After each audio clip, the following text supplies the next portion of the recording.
Good morning সকলকে। আজকে বাবার স্কুল যাবে, আরেকজন অফিস, সবার জন্য ব্রেকফাস্ট টিফিন সব রেডি করছি।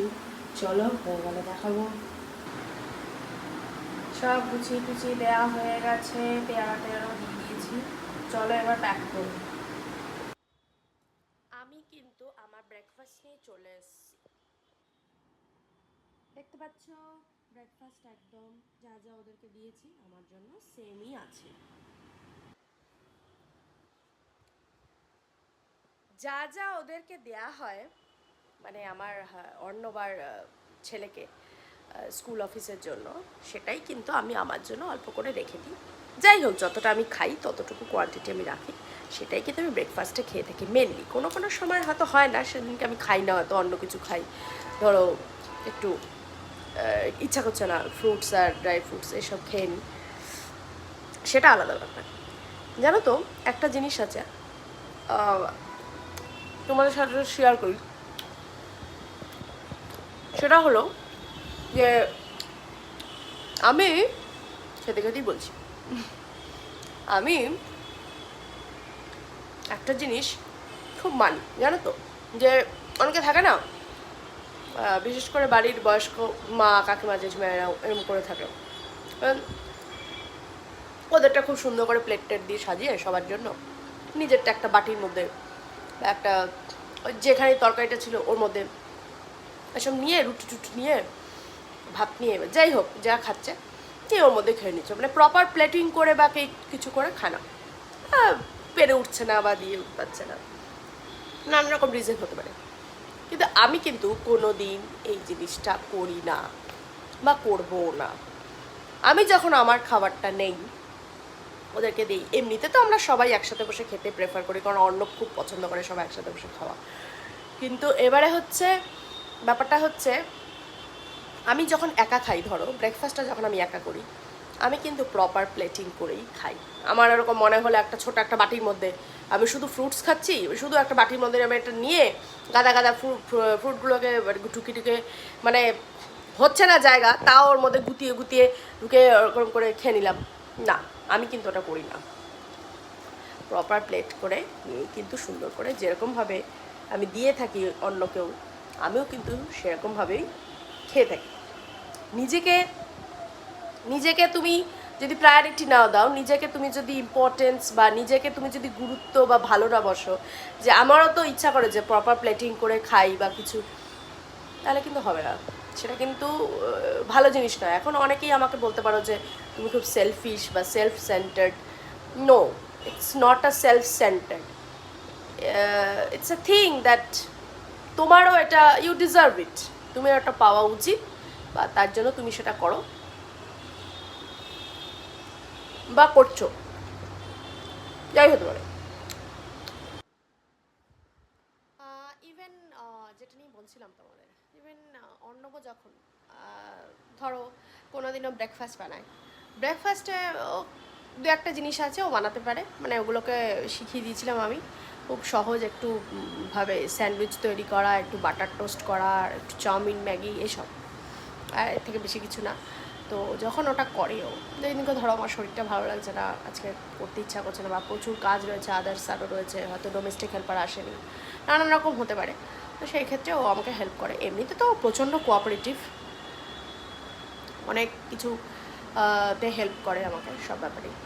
তো এই সব যখন ও করতে যায় ব্রেকফাস্টে, ও কিন্তু আমাকে সবসময় প্রপার প্লেটিং ফেটিং করে একদম যেরকমভাবে সবাইকে দেয়, ছেলেকেও দিচ্ছে, নিজেও নেয়, আমাকেও দেয়, এরকম করে। আমি আবার বলি যে আরে দিয়ে দাও না, একটা হাতে একটা পাউরুটি তো খেয়ে নিচ্ছি, বা না না তুমি প্লেট এরম করে নিয়েই খাও। ও সেটা পছন্দ করে, যে নিজেও যখন তুমি করবে নিজেরটাও সুন্দর করে নিয়ে এটা করে থাকো, এটা ভালো লাগে, এটা যে অন্য এটা করে থাকে। তো এই হচ্ছে ব্যাপার। আর আগে জানো তো একটা স্টোরি বলি তোমাদের, স্টোরি না, এটা আমার ছোটোবেলাকার কাহিনী। সেটা হচ্ছে যখন ছোট ছিলাম আমি, তখন না, আমি ছোট মানে বিয়ের আগেই বলতে পারো, ছোট মানে তখন একটু বড় হয়ে যাবে ওই টাইমটাতে, আমি যখন বাড়িতে ছিলাম, মানে বাবা মার বাড়িতে, তখন কী হতো, ধরো রুটি করেছে মা, এবার রুটি তরকারিটা হয়ে গেছে একটু ঝোল ঝোল তরকারি, এবার এই সেই একটা প্লেটের মধ্যে রুটি আর তরকারি একসাথে দিয়ে দিচ্ছে। অত কাজের মধ্যে থাকে, খেয়াল করে না। এবার সেই ঝোলটা যদি গিয়ে যদি কোনো ড্রাই, যেমন আজকে যেমন খেলাম তোমরা দেখলে, সেটা আলু ভাজা ছিল, ড্রাই যদি কিছু ভাজা টাজা থেকে থাকে, ড্রাই জিনিস ধরো আলু ভাজা, বেগুন ভাজা, এইসব ভাজা টাজা যদি থেকে থাকে, তাহলে it's fine, not a big issue.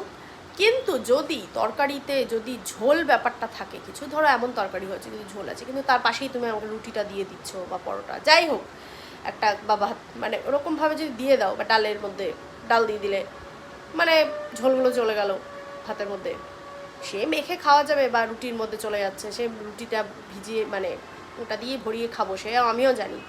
কিন্তু বিশেষ করে স্পেশালি রুটিগুলোর সাথে, ভাতের সাথে তো ঠিক আছে, রুটিগুলোর সাথে যদি তুমি ওরকম করো, মানে ওই জিনিসটাতে আমার একটু আপত্তি আছে। আমি মানে ওটা আমার একদম ভালো লাগে না। বাটিতে তুমি যদি না দাও, ঝোল যদি কি রুটির মধ্যে যায়, সেই রুটিটা হয়ে যায় নরম, এবার নরম হয়ে গিয়ে এমন হয়, এবার এটা একটা কেরম একটা ক্যাতক্যাতে টাইপের, কেরম একটা রুটিটা এরকম একটা হয়ে যায় যে রুটিটা আমি আর খেতে পারতাম না। তখন আমি কি করতাম, ওই রুটিটাকে নিয়ে, ওই স্পেসিফিক্যালি সেই রুটিটা নিয়ে আমি মাকে দিয়ে দিতাম।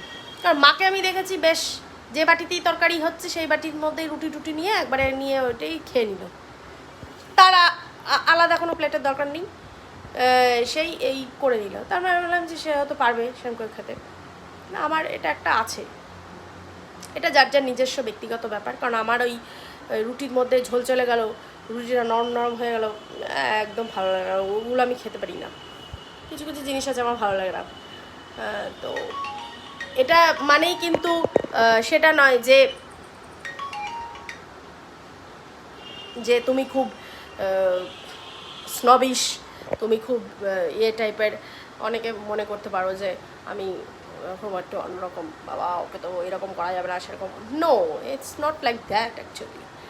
এটা কিছুটা আমার এটা বলতে পারো এটা আছে, এটা কিছু করার নেই। এটা এটা মানে কিন্তু এটা নয় যে আমি খুব এ টাইপের যে না ওকে তো প্রপার ইয়ে না করলে। তুমি আমাকে আলু ভাজা, ডাল, ভাত, আলু সিদ্ধ, আমি অনেক রকম রান্নাই করে থাকি তোমরা দেখো, তো সেটা দিলেও কিন্তু আমাকে যদি ঠিক মতো করে দাও, ঠিক মতো করে প্লেটে সাজিয়ে তুমি যদি দাও, সেটাও আমার ভালো লাগে, সেটাও কিন্তু আমি ভালো মনেই অ্যাকসেপ্ট করে সেটা কিন্তু আমি খাই। আমি কিন্তু ভাতের একটা দানাও নষ্ট করি না, কোনো দিন করবো না। যারা জানো তারা জানো, কারণ আমি কিন্তু খাবার নষ্ট করা একদম পছন্দ করি না, এটাই হচ্ছে ব্যাপার। তো আলু সিদ্ধ, ডাল, ভাত দিলেও আমাকে মানে যদি ঠিক মতো করে প্রপার করে ঠিক মতো করে গুছিয়ে দাও, সাজিয়ে দাও, আমার ওটাতেই শান্তি। তার জন্য মাংস, ভাত, মাছ এসব করতে হবে সেরকম কোনো ব্যাপার নেই। আজকে আমি কিন্তু রান্না করব এক লাঞ্চে মোচার বড়া। মোচার বড়া তোমরা নিশ্চয়ই জানো, মোচার যে কলিটা থাকে, এই যে এই জিনিসটা, এটাকে আমি কিন্তু একটু সেদ্ধ করে নিয়েছি, ঠিক আছে। এইবার এটাকে এরকম স্লাইস স্লাইস করে কেটে, যারা দেখেছো আগে তো জানো, সে একটা মোচার রসাও করা যায় বড়টা করে, আবার ভাজাটাও ভালো লাগে। বাবান ভাজাটা খেতে খুব ভালোবাসে, তাই আজকে আর রসা টসা করবো না, একেবারেই চালের গুঁড়ো বা বেসন যাই হোক, নুন, হলুদ, লঙ্কার গুঁড়ো সব দিয়ে ফিয়ে এটাকে মাখিয়ে কিন্তু করবো বড়াগুলো, লম্বা লম্বা করে কেটে। বেশ ভালো লাগে, দেখতেও ভালো লাগে শেপটা, আর খেতে তো খুবই ভালো লাগে যারা ভালোবাসো। প্রত্যেকটা বড়া কিন্তু তৈরি করছি, দেখতে পাচ্ছ তো, এই যে এরমভাবে কিন্তু কেটে দিতে হবে। প্রত্যেকটা স্লাইস আমি এরমভাবে কেটে নিয়েছি। এখানে ব্যাটারটা রয়েছে, চালের গুঁড়ো, নুন, হলুদ, লঙ্কার গুঁড়ো সব দিয়ে এই যে একটা একটা করে কিন্তু সাদা তেলে ছেড়ে দিয়েছি। হাই ফ্লেমে কিন্তু রাখিনি, একটু কমিয়ে রেখেছি, তাহলে পুড়ে যাবে। চলো এখন এগুলো ভাজাভাজি করে নিই। ছেলে চলে এসছে, সবাই এখন বসে গেছি। দেখো ভাত, কচু বাটা, এই যে অরহর ডাল, সবাইকে দেওয়া হচ্ছে অরহর ডাল, আর তার সাথে একটু শসা আর লেবু রুজি থাকে, আর এই যে সেই মোচার বড়া, আর রয়েছে কিন্তু এখানে পাবদা মাছ, সর্ষে পাবদা, দেখতে পাচ্ছ তো।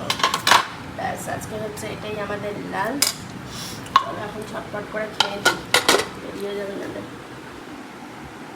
চাটা নিয়ে একটু বসলাম, চায়ের সাথে আজকে টাতে রয়েছে, এই বিস্কিটসগুলো খেতে খুবই ভালো লাগে। চলো খেয়ে নিই। ঠান্ডা লেগেছে দুপুর থেকে, যায় না কেন। তার মধ্যে দেখো ঠোঁটের উপর এটা কি একটা হয়েছে, কি কি যন্ত্রণা হচ্ছে দেখেছো, কী যে হয়েছে বুঝতে পারছি না।